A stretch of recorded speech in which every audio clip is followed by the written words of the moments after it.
देश की राजधानी दिल्ली, सुरक्षित मानी जाने वाली एक कॉलोनी और एक ऐसा घर जहां खतरे से बचाव के हर इंतजाम थे, लेकिन कातिल दरवाजे से नहीं बल्कि भरोसे से अंदर घुसा था। ये सिर्फ एक मर्डर नहीं है, ये भरोसे के ताबूत में ठोकी गई आखिरी कील है। आज बात करेंगे उस सनसनीखेज वारदात की जो कि दिल्ली के, देश की राजधानी दिल्ली के अमर कॉलोनी में एक हाई प्रोफाइल घर के अंदर हुई।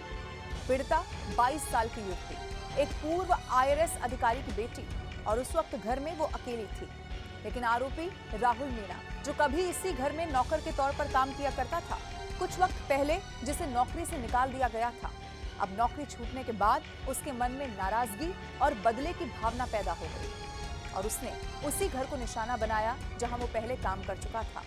और आप जानते हैं, घर के भीतर की पूरी जानकारी, एंट्री, टाइमिंग और मौके इसी पुराने जुड़ाव से उसे मिल गया, जिसने इस वारदात को अंजाम देना उसके लिए और ज्यादा आसान बना दिया।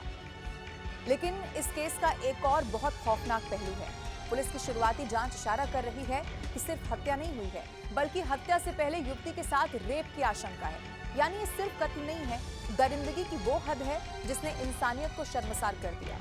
फॉरेंसिक सबूत और पोस्टमार्टम रिपोर्ट इस एंगल को अब इसी एंगल से देखिए खंगाला जा रहा है। जांच एजेंसियां इसे इस केस का सबसे गंभीर हिस्सा मान रही हैं। बिल्कुल साफ है, ये वारदात एक प्लान क्राइम ही नहीं है, बल्कि हैवानियत की पूरी वो कहानी है जिसकी हर परत अभी भी खुलनी बाकी है।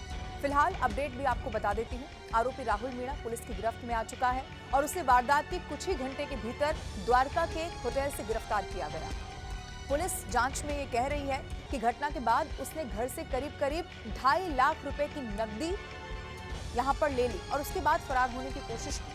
CCTV फुटेज, लोकेशन ट्रैकिंग और डिजिटल सबूतों ने उसकी हर चाल को यहां बेनकाब कर दिया है। पोस्टमार्टम और फॉरेंसिक रिपोर्ट अब इस केस की हर परत खोलने में यहां पर जुटी हुई है, जिसमें हत्या के साथ साथ जो रेप का मामला सामने आया है उस एंगल से भी गहन जांच हो रही है। यानी कि कानून ने आरोपी को पकड़ तो लिया है, लेकिन सवाल अभी भी जिंदा है। सवाल यह है कि क्या हमारे अपने घर में हम सच में सुरक्षित हैं, या खतरा अब हमारे भरोसे के अंदर ही छिपा हुआ बैठा है।